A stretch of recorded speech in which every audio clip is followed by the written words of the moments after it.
Hi, can I ask you something? How would you like it if the government recorded everything you think, feel, and dream? And how would you like it if your life was completely controlled by us, humanoid robots?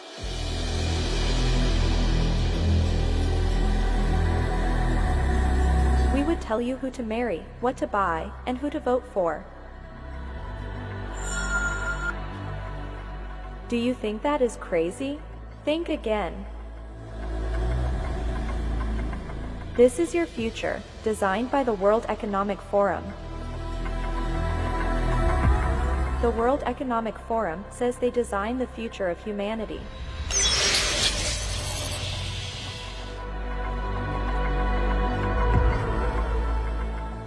Let's listen to their ideas about your future.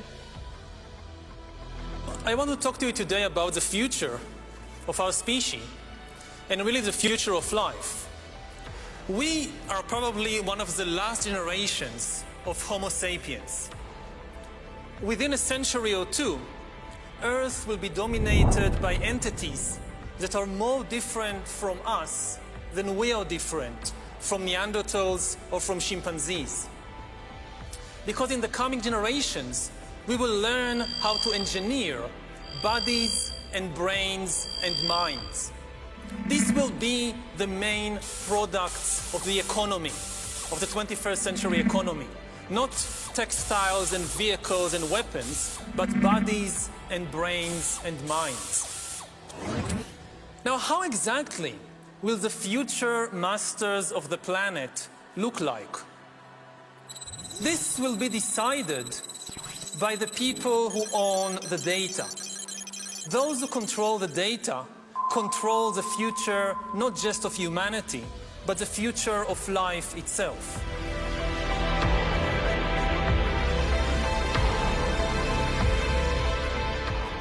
I will now let the director of this film continue.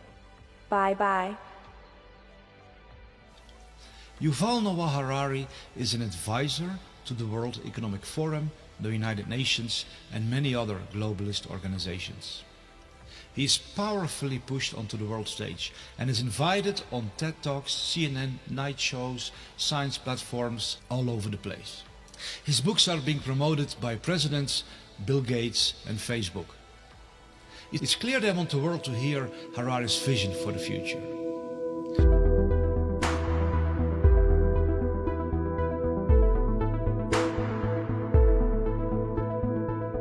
We are probably one of the last generations of Homo sapiens. Earth will be dominated by entities that are more different from us than we are different from Neanderthals or from chimpanzees.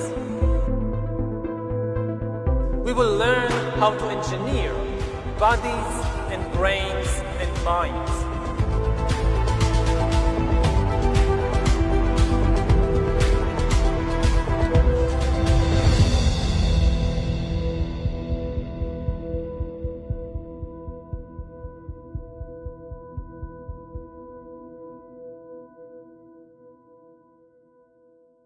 One organization that's pushing Harari to the forefront more than others is the World Economic Forum.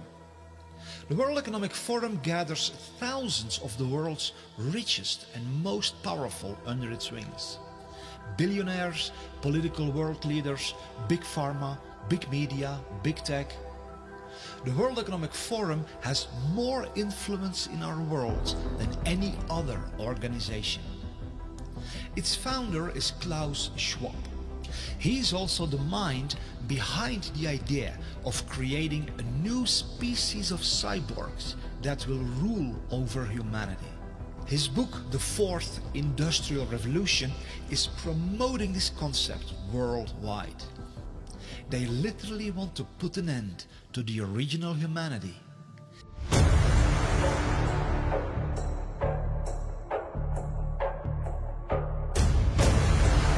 Initiate the birth of the age of cyborgs.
The website of the World Economic Forum shows what else they are trying to accomplish.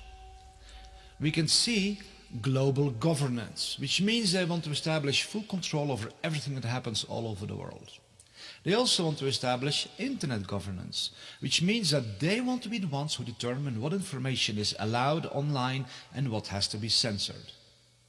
They also want to install worldwide digital IDs, which will be connected to vaccine passports, social credit scores, and a suffocating surveillance system which will eradicate every and all personal freedom and install a totalitarian, dystopian control system which will allow no escape for anyone because it will be everywhere. In one post on the website Forbes.com, which is a very prominent website of the globalists, the World Economic Forum publicly makes the statement that even the thoughts, emotions and dreams of everyone living in the big cities will be recorded.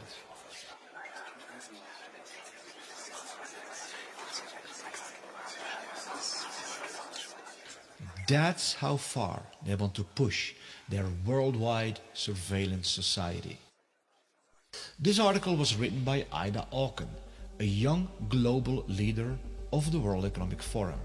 She was strategically positioned as the Minister of the Environment in the government of Denmark. Now she's pushing aggressively for the development of smart cities, where this all-encompassing surveillance technology will be implemented.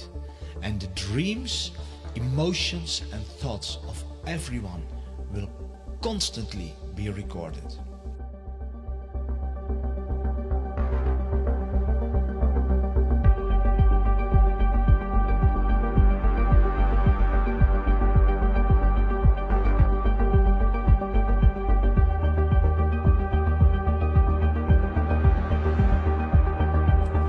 Now, how exactly will the future masters of the planet look like?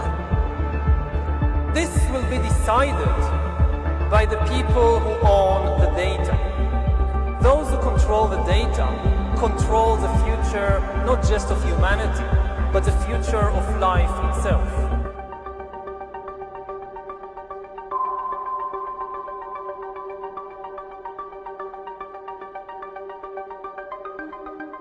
Former President of Chile, Sebastián Piñera, made a public statement on national television that 5G is not only able to read our thoughts, but that it can even insert thoughts and emotions into everyone. Talking about a dystopian nightmare. La posibilidad que las máquinas puedan leer nuestro pensamiento e incluso puedan insertar pensamientos, insertar sentimientos. La tecnología 5G es un cambio aún mayor en nuestras vidas de lo que han significado todas las tecnologías anteriores en esta materia. 5G is not the only technology they will use to read our thoughts and emotions. Their officially promoted agenda is to transform all natural human beings into cyborgs. A symbiosis between man and machine. They claim this will enhance our lives and even give us superhuman abilities. And indeed it may do that to a certain extent. What they of course don't mention is that once you are hooked up to the cloud and are controlled by artificial intelligence, you lose every and all independence, autonomy and freedom. Then you literally become a slave of a totalitarian digital surveillance network worldwide. And there's no escaping, because once you have technological implants inside your body, it will be even easier for them to monitor you wherever you go, and to insert all kinds of commands into your body that will control you even beyond your awareness. You won't even notice it. We've reached the point when we can hack not just computers, we can hack human beings and other organisms. Humans are now hackable animals. You know, the whole idea that humans have, you know, they have this soul or spirit and they have free will and nobody knows what's happening inside me. So whatever I choose, whether in the election or whether in the supermarket, this is my free will, that's over. Do you realize what this man is actually saying? Keep in mind that he is being pushed to the forefront all over the world by social media, like Facebook, by Bill Gates, by Obama, CNN, science platforms, the financial world, etc. They insist that the world listens to this man. Eventually, within 10 or 20 or 30 years, such algorithms could also tell you what to study at college and where to work and whom to marry and even whom to vote for.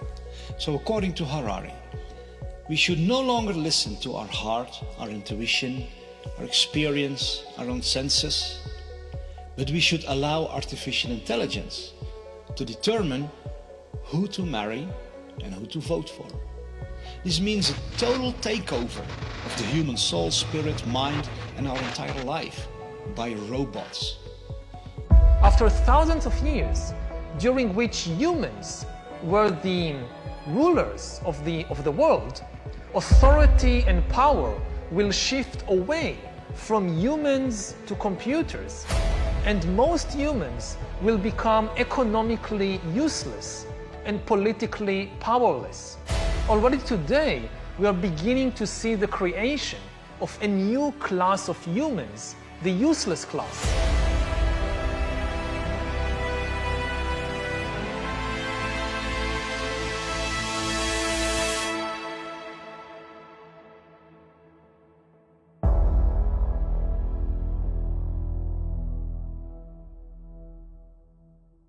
We're going to start the When Humans Become Cyborg session. You know, I always want to be a cyborg. I'm waiting for the day to become one, but let's see. Like today, we like to really talk about the recent developments of brain-computer interface and how that's really blurring the line between man and machine. There is even like devices that can collect what you're seeing, measuring your feelings either through facial recognition devices, micro muscle movements, and so on. This data is going to be stored somewhere, so it might be in a cloud service. I can easily imagine big tech companies having a lot of control over that data. So is that the future that's... Yeah. I can easily imagine big tech companies having a lot of control over that data. So is that the future that's... Yeah. Talking about 6G earlier, which is around 2030, I would say that by then, definitely the smartphone as we know it today will not anymore be the usual kind of the most common interface. Wow. Many of these things will be built directly into our bodies. That it's indeed their goal to track every little detail of our life is explained by Michael J. Evans, president of Alibaba Group, during the World Economic Forum. We're developing, through technology, an ability for consumers to measure their own carbon footprint. What does that mean? That's where are they traveling? How are they traveling? What are they eating? What are they consuming on the platform? So, individual carbon footprint tracker. Stay tuned. We don't have it operational yet, but this is something that we're working on. This madness is going so far that they want to create a worldwide network where every little detail about everybody all over the world will be known. This will then become the so-called Internet of Bodies.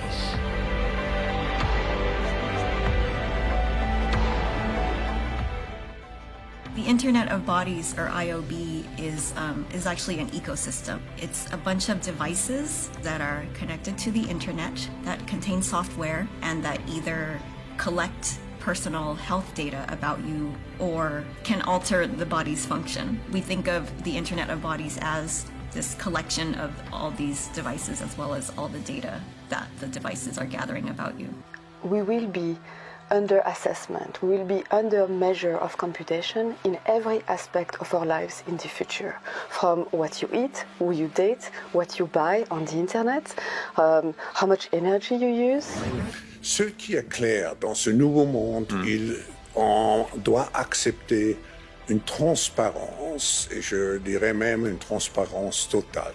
Regardez par exemple la discussion qu'on a eue en concernant le système bancaire, le secret bancaire. Tout va être transparent. Et il faut s'habituer, il faut se comporter ainsi. Oui, naturellement, ça devient, comment dirais-je, intégré dans votre personnalité, mais si on n'a rien à cacher, il ne faut pas avoir peur. Vous dites, on vivra tous dans une sorte de transparence totale, tôt ou tard. Oui, exactement. For the first time in history, it's possible to completely eliminate privacy. It was just never possible before, and it is possible now. Something fundamental has changed. When dictators always dreamt about completely eliminating privacy, monitoring everybody all the time, and knowing everything you do, and not just everything you do, but even everything you think and everything you feel. Whether it's a tyrant in ancient Greece, or whether it's Stalin, they always dreamt about it. They could never do it, because it was technically impossible. Now it's possible. Monitoring everybody all the time, and knowing everything you do, and not just everything you do, but even everything you think and everything you feel. The new communication technologies are being promoted as something that makes our lives easier. But the true agenda is to harvest our personal data. The more data can be harvested from the world population, the more power it gives in the hands of those who own this data. If they know every little detail about you, they can have complete control over you. The Prime Minister of India, Narendra Modi, stated that data is the new oil and the new gold. Data is the new oil. Data is the new gold. The building of a new world infrastructure that is all about data harvesting is promoted as a wonderful way to protect the Earth from climate change and build more sustainable communities. It's presented in a shiny package that will, quote-unquote, save our world. But if you listen carefully, you see the real agenda. It's all about gathering enormous amounts of this new oil and gold. Private data from every person. For many of these data harvesting technologies, it's however critical for people to remain within the perimeters of their systems. That's why there's a worldwide operation to move every person into smart cities, where they will be well within reach of the omnipresent data harvesting technologies that are the bedrock of this new society. In smart cities, people will be surrounded by smart technology. Smartphones, smart watches, smart cars, smart meters, smart lights, smart poles, smart neighborhoods, smart homes, smart appliances, smart energy, smart transportation, and many other smart technologies. The meaning of the acronym SMART says it all. Self-monitoring, analysis and reporting technology, which means it's all about monitoring and reporting information.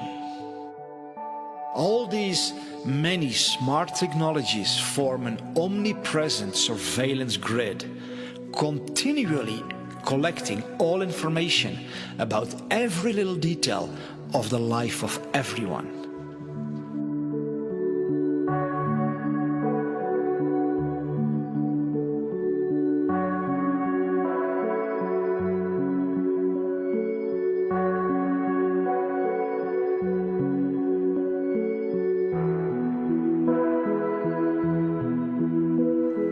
Data is the new oil.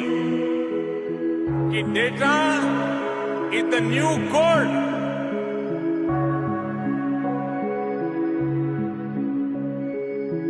Those who control the data control the future, not just of humanity, but the future of life itself.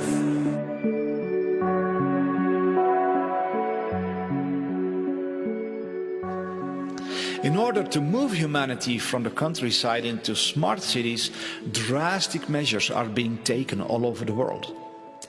In the heart of Europe, for example, in the Netherlands, more than 3,000 farms have to be destroyed by the government to make way for the construction of the world's largest smart city, the Tri-State City Network.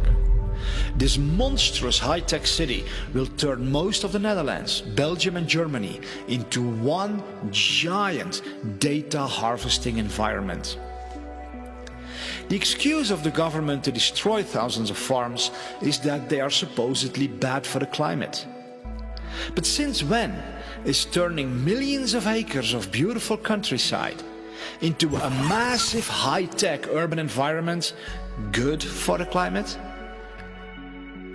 We see that so-called concerns for the climate and the planet are nothing but an excuse to execute deeply nefarious agendas.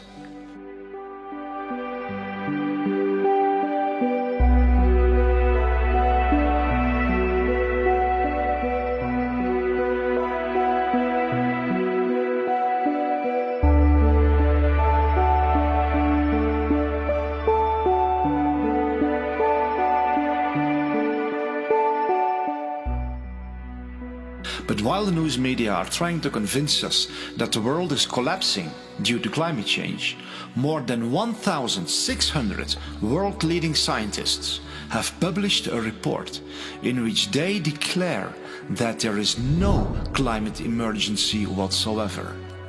These 1,600 scientists strongly oppose the harmful net zero policy, which is the foundation for imposing all of this suffocating surveillance tyranny worldwide. Is this the future you want for yourself and your children? Is this the world you want to live in? And when did we hand over our beautiful world into the hands of these tyrants who appointed themselves to be the gods over all of humanity? They are, however, not even satisfied with implanting all kinds of technological devices into our bodies to monitor and control us day and night, and literally turn us into puppets dancing on digital strings. No, they want to go deeper, much deeper, right into the very core of what it means to be human. Their publicly announced agenda declares how they want to completely transform the human DNA and turn us into something that is no longer considered a human being. One of the features of this fourth industrial revolution is that it doesn't change what we are doing, but it changes us. The difference of this fourth industrial revolution is it doesn't change what you are doing, it changes you. If you take genetic editing, just as an example, it's you who are changed, and of course this has a big impact on your identity. Yeah. And offers certain kinds of possibilities that have to be careful about. You know, when you began to do that kind of gene editing, some people worry that you are changing what it means to be human. You are changing what it means to be human. Yuval Noah Harari makes it clear what their ultimate desire is. They want to become like God. He even goes as far as to say they will become greater than the Almighty God himself. Listen to the level of insanity of these people who say that they are shaping your future. In the coming decades, AI and biotechnology will give us God-like abilities to re-engineer life and even to create completely new life forms. We are about to enter a new era of inorganic life shaped by intelligent design. Our intelligent design. We are in the process of acquiring divine abilities, of turning ourselves into gods. And I mean this in the most literal sense possible. It's not a metaphor. God is the creator. His chief power is to create.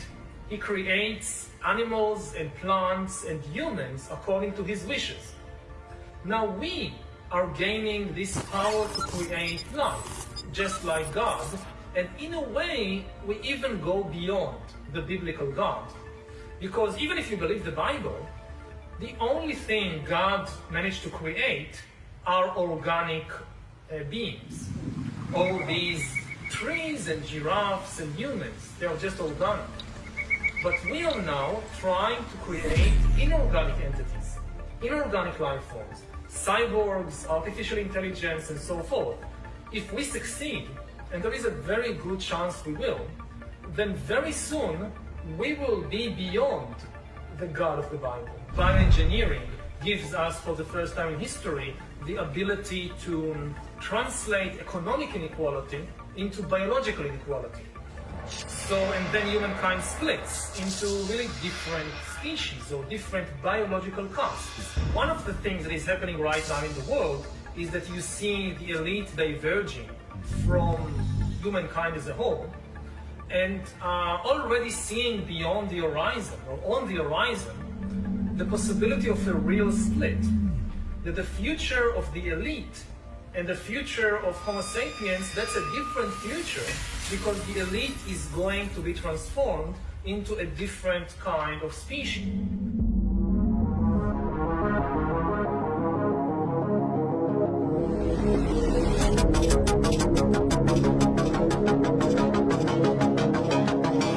The elite is going to be transformed into a different kind of species.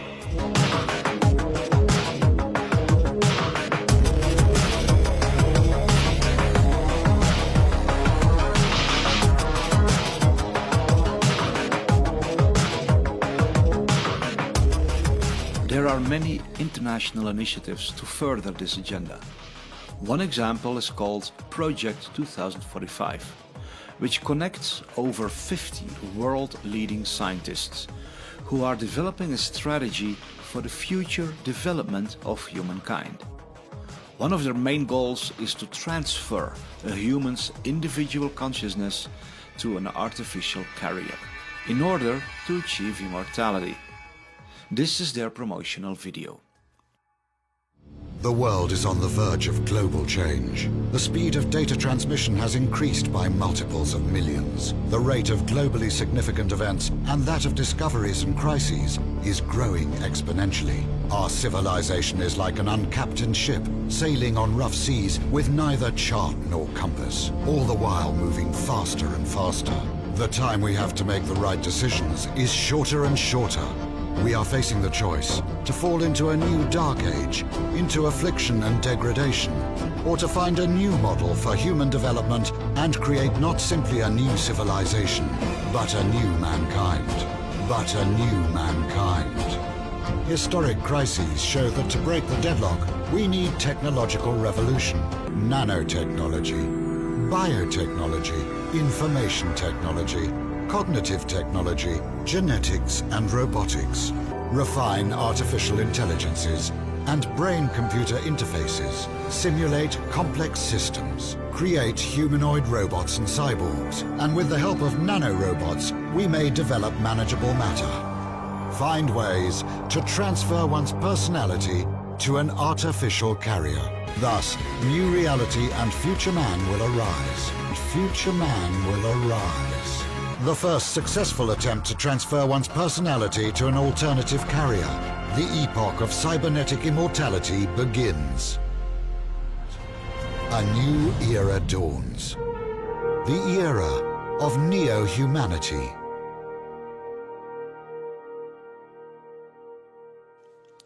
The way this insanity is promoted is by claiming that the world is headed for destruction, and replacing the human race with humanoid robots is the only solution.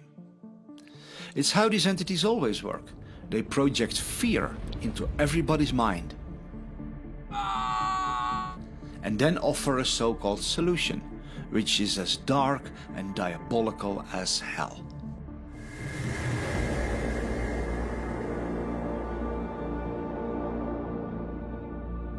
So how far are they with the development of this technology? The future is already here. The future has begun. Why this fourth industrial revolution is so crucial? It's coming like a tsunami. When we look at all the breakthroughs and all the possibilities, opportunities which we have in the coming years, it will be overwhelming to see how fast the change will happen in an exponential speed. When I wrote the book about the fourth industrial revolution, I described 23 technologies. And at that time, only 5 years ago, many of those technologies were considered science fiction. Today, they all have become realities. It's a whole panoply of technologies which interact and which completely will change how we produce, how we consume, how we communicate. And technology will change completely. And not only what we are doing, and that's another change, it will change and it will have an impact on even who we are. It will change and it will have an impact on even who we are. When we look on the internet, we see that indeed this fourth industrial revolution is exploding worldwide. Here is a quick overview of some of what is happening. This lady is a social worker who assists humans. But the disturbing reality is that she is not a human herself. This girl is another example of a robot who replaces humans. Her name is Erica, and she was created to offer emotional support to lonely people. These are real-world examples of robots that are replacing humanity. As the 2045 initiative says, they want to end humanity and enter a new era of neo-humanity, which means an age that follows after the age of mankind. But much more is going on than meets the eye. What the public is seeing in these videos is just a tiny fraction of what is truly being developed. Behind the closed doors of top-secret military programs, humanoid robots exist that are of a whole different level. Nobody knows how far they truly are with their developments. These videos are just what they allow the public to be aware of.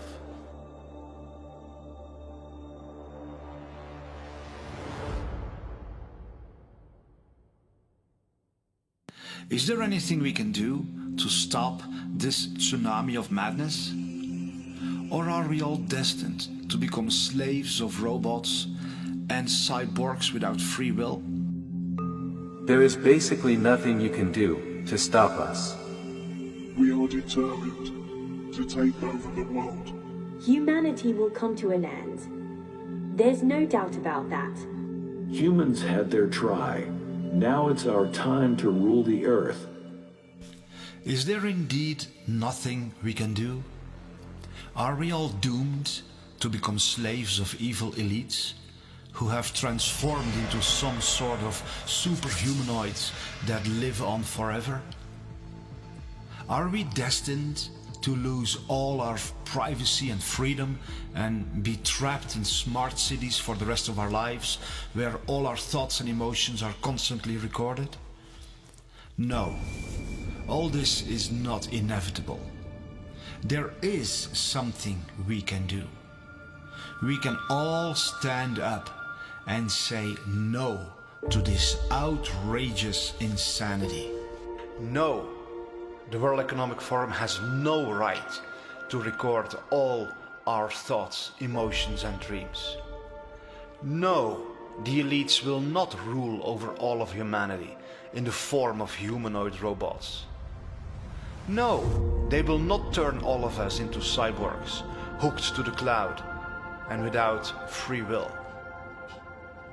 No, they will not genetically modify us to become controllable organisms.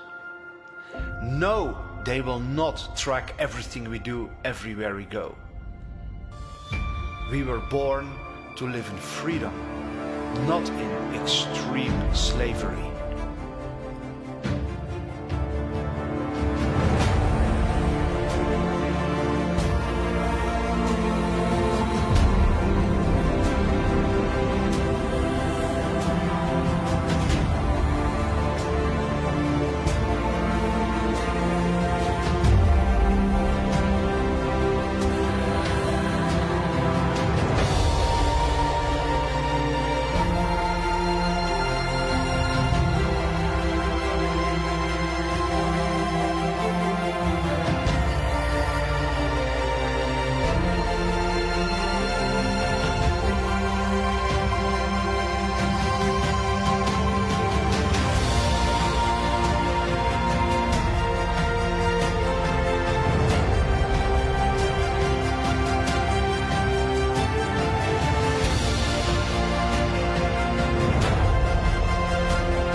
Hi, I'm David Sorensen, the maker of this film. I want to add a personal note because of the severity of what is threatening you and me and all of humanity. And not just mankind, but everything on Earth and the Earth itself. Because the agenda of these incredibly insane psychopaths is far worse than what I have revealed in this film. But we don't have to let them get away with it. We can stand up and build a better world. We can build a world together that is so beautiful, we can't even begin to imagine it at this point.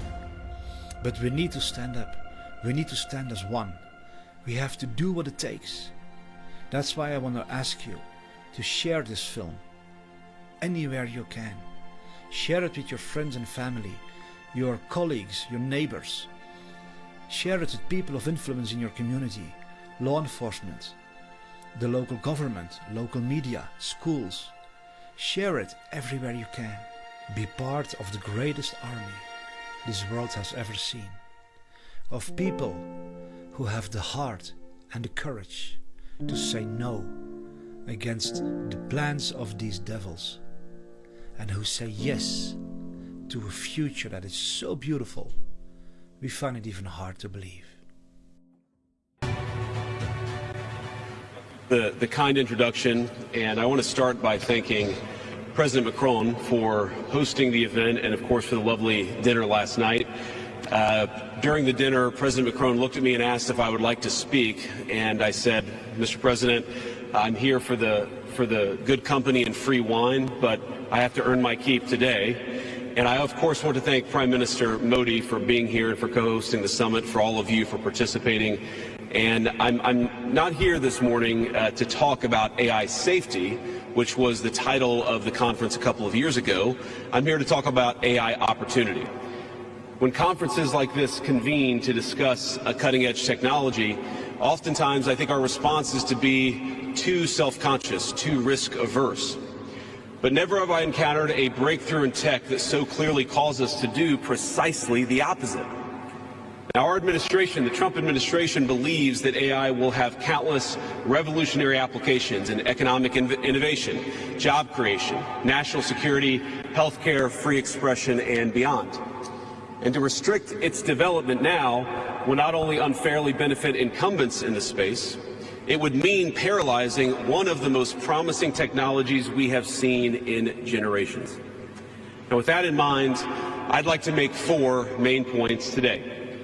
Number 1, this administration will ensure that American AI technology continues to be the gold standard worldwide, and we are the partner of choice for others, foreign countries, and certainly businesses as they expand their own use of AI. Number 2, We believe that excessive regulation of the AI sector could kill a transformative industry just as it's taking off, and we'll make every effort to encourage pro-growth AI policies. And I like to see that deregulatory flavor making its way into a lot of the conversations this conference. Number 3, we feel very strongly that AI must remain free from ideological bias, and that American AI will not be co-opted into a tool for authoritarian censorship. And finally, number 4, the Trump administration will maintain a pro-worker growth path for AI, so it can be a potent tool for job creation in the United States. And I appreciate Prime Minister Modi's point. AI, I really believe, will facilitate and make people more productive. It is not going to replace human beings. It will never replace human beings. And I think too many of the leaders in the AI industry, when they talk about this fear of replacing workers, I think they really miss the point. AI, we believe, is going to make us more productive, more prosperous, and more free. The United States of America is the leader in AI, and our administration plans to keep it that way. The U.S. possesses all components across the full AI stack, including advanced semiconductor design, frontier algorithms, and of course, transformational applications. Now, the computing power this stack requires is integral to advancing AI technology. And to safeguard America's advantage, the Trump administration will ensure that the most powerful AI systems are built in the U.S. with American-designed and manufactured chips. Now, just because we're the leader doesn't mean we want to or need to go it alone, of course. And let me be emphatic about this point. America wants to partner with all of you. And we want to embark on the AI revolution before us with the spirit of openness and collaboration. But to create that kind of trust, we need international regulatory regimes that fosters the creation of AI technology rather than strangles it. And we need our European friends in particular to look to this new frontier with optimism rather than trepidation. Now, the development of cutting-edge AI in the U.S. is no accident. By preserving an open regulatory environment, we've encouraged American innovators to experiment and to make unparalleled R&D investments. Of the $700 billion, give or take, that's estimated to be spent on AI in 2028, over half of it will likely be invested in the United States of America. Now, this administration will not be the one to snuff out the startups and the grad students producing some of the most groundbreaking applications of artificial intelligence. Instead, our laws will keep big tech, little tech, and all other developers on a level playing field. Now, with the President's recent executive order on AI, we're developing an AI action plan that avoids an overly precautionary regulatory regime while ensuring that all Americans benefit from the technology and its transformative potential. Now, we invite your countries to work with us and to follow that model if it makes sense for your nations. However, the Trump administration is troubled by reports that some foreign governments are considering tightening the screws on U.S. tech companies with international footprints. Now, America cannot and will not accept that, and we think it's a terrible mistake, not just for the United States of America, but for your own countries. Now, U.S. innovators of all sizes already know what it's like to deal with onerous international rules. Many of our most productive tech companies are forced to deal with the EU's Digital Services Act and the massive regulations it created about taking down content and policing so-called misinformation. And of course, we want to ensure the internet is a safe place, but it is one thing to prevent a predator from preying on a child on the internet, and it is something quite different to prevent a grown man or woman from accessing an opinion that the government thinks is misinformation. Meanwhile, for smaller firms, navigating the GDPR means paying endless legal compliance costs or otherwise risking massive fines.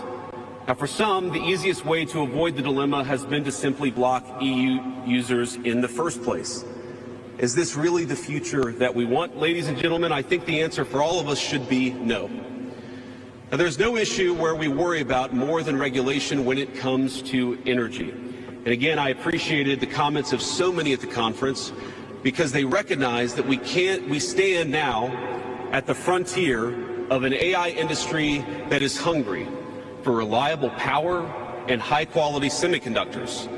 Yet too many of our friends are deindustrializing on the one hand and chasing reliable power out of their nations and off their grids with the other.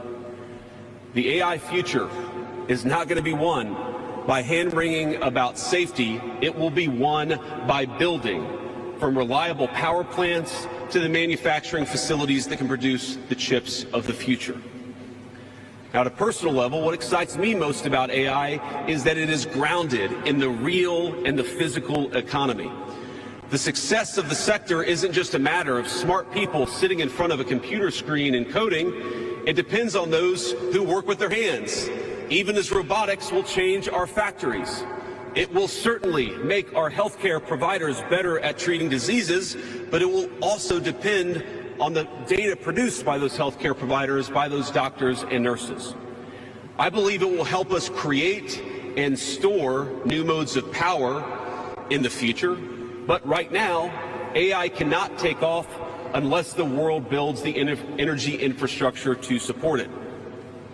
Now, it's my view that tech innovation over the last 20 years has often conjured images of smart people staring at computer screens, engineering in the world of bits.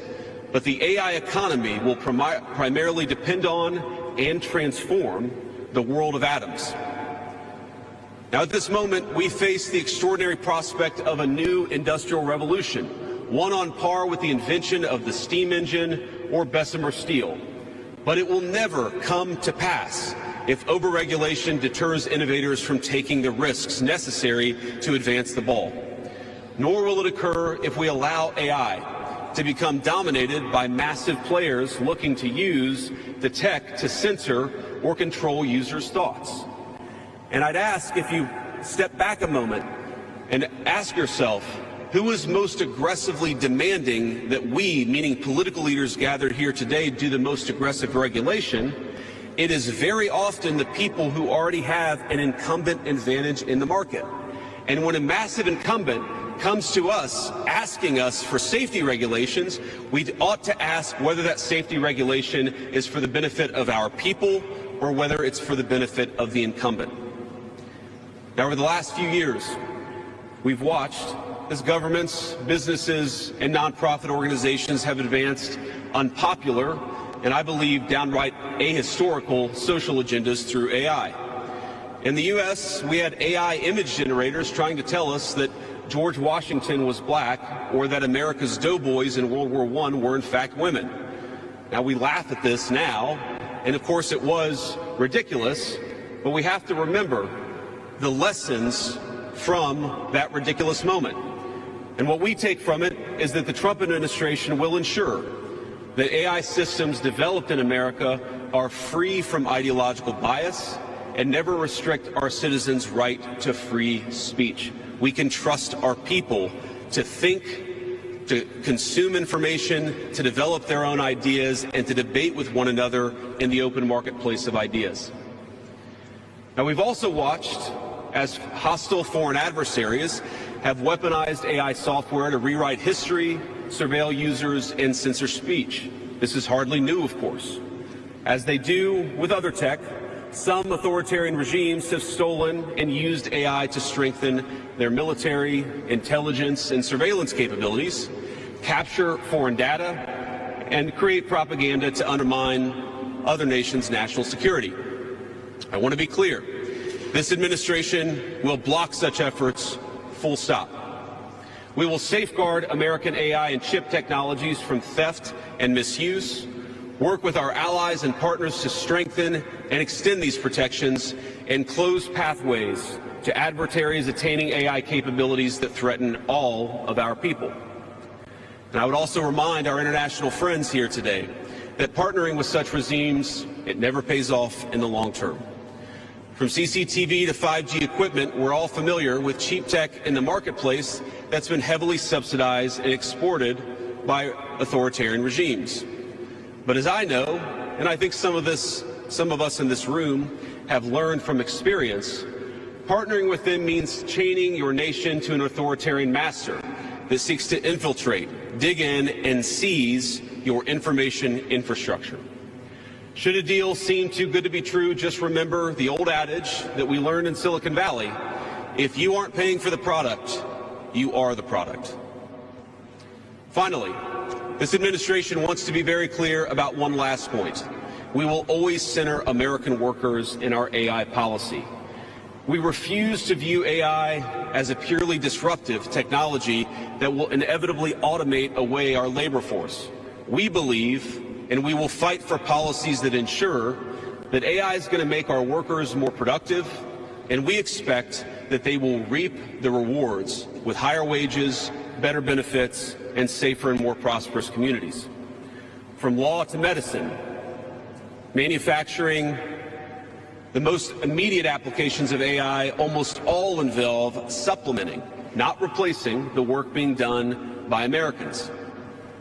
Now, combined with this administration's worker-first approach to immigration, we believe that a U.S. labor force prepared to use AI to its fullest extent will instead attract the attention of businesses that have offshored some of these roles. To accomplish this, the administration will make sure that America has the best trained workforce in the world. Our schools will teach students how to manage, how to supervise, and how to interact with AI-enabled tools as they become more and more a part of our everyday lives. And as AI creates new jobs and industries, our government, businesses, and labor organizations have an obligation to work together to empower the workers, not just of the United States, but all over the country, all over the world. To that end, for all major AI policy decisions coming from the federal government, the Trump administration will guarantee American workers a seat at the table, and we're very proud of that. Now, I've taken up enough of your time, so I'd like to close with just a quick story. This is a beautiful country, President Macron, and I know that you're proud of it and should be. And yesterday, as I was touring Les Invalides with General Gravette with my 3 kids, he was kind enough to show me the sword that belonged to America's dearest international friend from our own revolution, of course, the Marquis de Lafayette. He let me hold the sword, but of course he made me put on the white gloves beforehand. And it got me thinking of this country, France, and of course of my own country, and of the beautiful civilization that we have built together with weapons like that saber.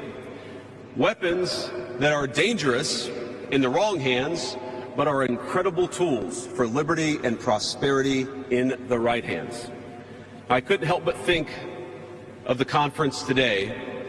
If we choose the wrong approach on other things that could be conceived of as dangerous, things like AI, and choose to hold ourselves back, it will alter not only our GDP or the stock market, but the very future of the project that Lafayette and the American founders set off to create. Now, this doesn't mean, of course, that all concerns about safety go out the window, but focus matters. And we must focus now on the opportunity to catch lightning in a bottle, unleash our most brilliant innovators, and use AI to improve the well-being of our nations and their peoples. With great confidence, I can say it is an opportunity that the Trump administration will not squander. And we hope everyone convened here today feels exactly the same. Thank you, and God bless you all. Thank you.